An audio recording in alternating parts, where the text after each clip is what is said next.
And good Thursday evening. Thanks for being with us tonight. I'm Tim Seaman. And I'm Sophie Erber. More information being released about last night's disturbance at the South Dakota State Penitentiary in Sioux Falls. A correction official who was inside the facility and Governor Kristi Noem speaking out tonight about the incident. Reporter Dan Santella has the very latest from Sioux Falls in our top story at 10.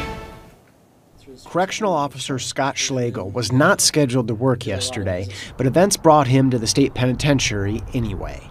There was a all-hands situation that I was told, and if I could come in, and I said yes. Schlegel says an inmate was refusing to go back to his cell because he was protesting a lack of access to tablets and phones. So the inmate was getting cuffed. They weren't following directives, so when they went to go and cuff him up, the inmate refused and assaulted the CO.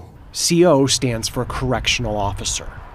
Tablets have allowed inmates to call family, but earlier this month, calls and messages on the devices were suspended because of what this DOC document calls an investigation. South Dakota Governor Kristi Noem agrees with Schlegel that the tablets were the reason for the disturbance. This was because of some tablets that were removed from prisoners, and there's an ongoing investigation as to how those tablets were being used. The prisoners are still able to make phone calls, and they are still able to write letters and have communication with families. The governor says inmates have used them for the wrong reasons. We are going to find out if it's possible to give tablets to these prisoners and not have them be used for nefarious reasons, because that's why the investigation is going on. Do you think yesterday would have happened if inmates had access to make phone calls on tablets? No, yesterday wouldn't have happened. I really do believe that. Schlegel says pepper spray was deployed. He does agree with the Secretary of Corrections that the event was a disturbance, but also says events were trending towards something more serious. I would say that it is a disturbance to a point, but it was leading up to a riot. Again, that's Dan Santella reporting. From Sioux Falls. Meanwhile, a Nebraska district judge is considering moving the trial of the man accused of killing 4 people in Laurel, Nebraska back in 2022. A hearing on possibly relocating the trial of Jason Jones held today. District Judge Meismer says he will review potential counties in Nebraska to move the trial to, such as Dakota County.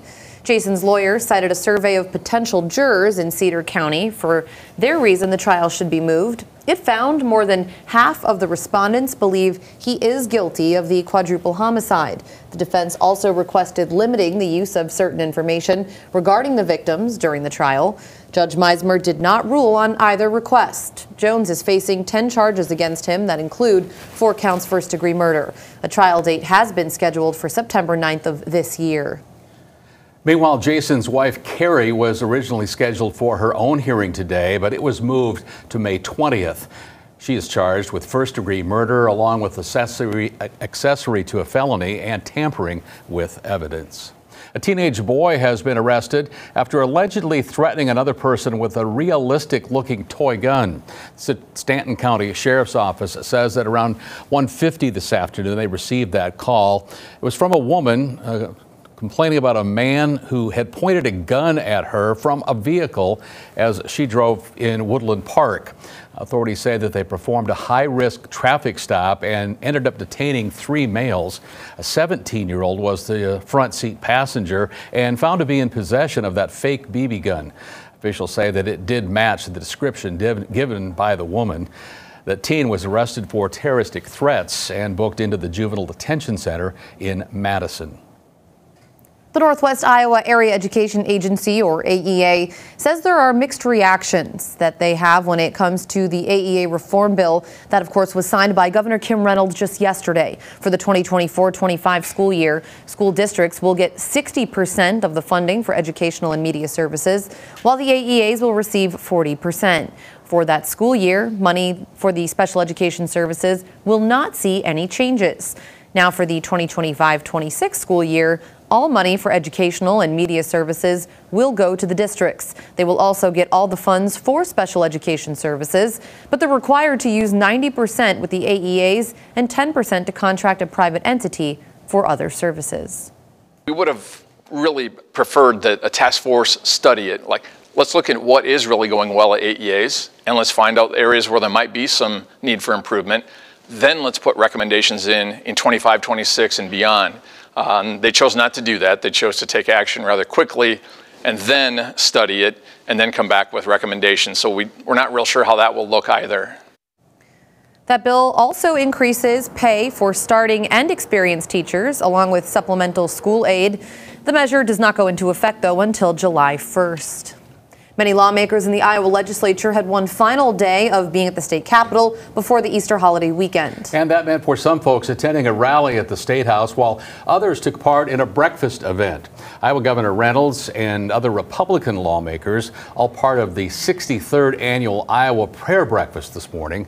That event filled the conference room at the Community Choice Convention Center there in Des Moines. The governor speaking during that event, including making remarks about her faith. As governor, I'm amazed by all the concrete ways people of faith help make our state better, stronger, and more just. Reynolds also thanked her supporters and legislators for helping to make differences in their own communities. Meanwhile, there was a rally at the Iowa State Capitol building around the same time at that breakfast event. The Interfaith Alliance of Iowa held an All Are Welcome in Iowa event. They focused on a few topics such as inclusion, celebration of public schools, and respecting Iowans' rights. Democratic lawmakers say they're worried the state of Iowa's values are being skewed. There is this national Christian movement out there that, quite frankly, I think, in my opinion, is perverting my faith and subverting democracy. Only 3 weeks left now in this year's Iowa legislative session, so lawmakers will need to finish the state budget for next year. It's official tonight. Governor Reynolds will be deploying Iowa National Guard members and members of the Iowa State Patrol to Texas to support the operation there, Operation Lone Star. 8 troopers and 6 sergeants from the patrol will deploy on March 31st. Their deployment will be 28 days, ending on April 27th, all in support of the Texas Department of Public Safety. Now, the Iowa National Guard will deploy on 2 missions to support that operation, one that will go from April 1st to May 3rd, with 110 personnel helping the security objectives, of the Texas Military Department. The second will be from the 1st of April to September 30th, with 5 personnel providing ground vehicle maintenance and public affairs support. Today, the Missouri River Historical Development, or MRHD, gave 18 organizations grants for community events in Woodbury County. Those were given out during an award ceremony, all taking place at the Lewis and Clark Interpretive Center. $5,000 went to the Saturday in the Park Incorporated. That, of course, is for their annual well-known music festival. $4,000 went to Rivercade for its Bluegrass Festival. Siouxland Chamber Foundation also got $3,500 for Downtown Live Outdoor Concert Series. And for the full list of recipients, be sure to head over to our website, SiouxlandProud.com.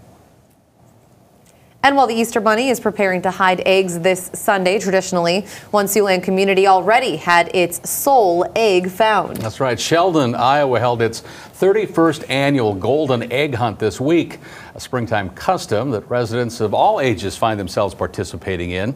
KCAU9 reporter Alyssa Tatch shares the Sheldon tradition and how it helps the local businesses there. Sheldon's Golden Egg Hunt is a tradition that not only brings the spirit of Easter season, but foot traffic to local shops. It's just a great activity to get out in the community of Sheldon, find some things that you maybe didn't know about before. Sheldon's 31st annual Golden Egg Hunt came to an end Wednesday when 2 lucky winners found the golden object. But the egg is never hidden in plain sight. Let's think of an area that people don't think about. Again, it's been in existence for 31 years, so you have to find different spots that it hasn't been hidden before. In order to find the egg, searchers must go to participating businesses to gain clues on its location, taking residents to places they've never been before. It's exciting to see different faces come in. People get really excited about the clues when they are announced.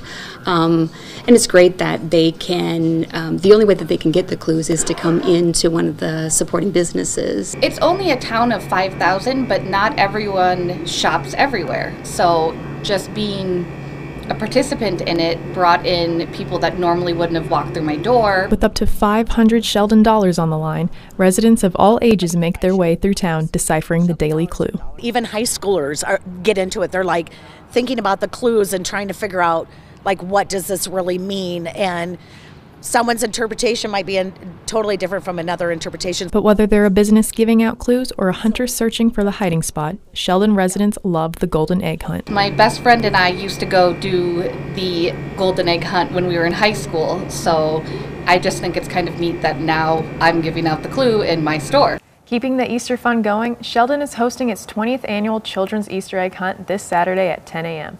Alyssa Tatch, KCAU9 News.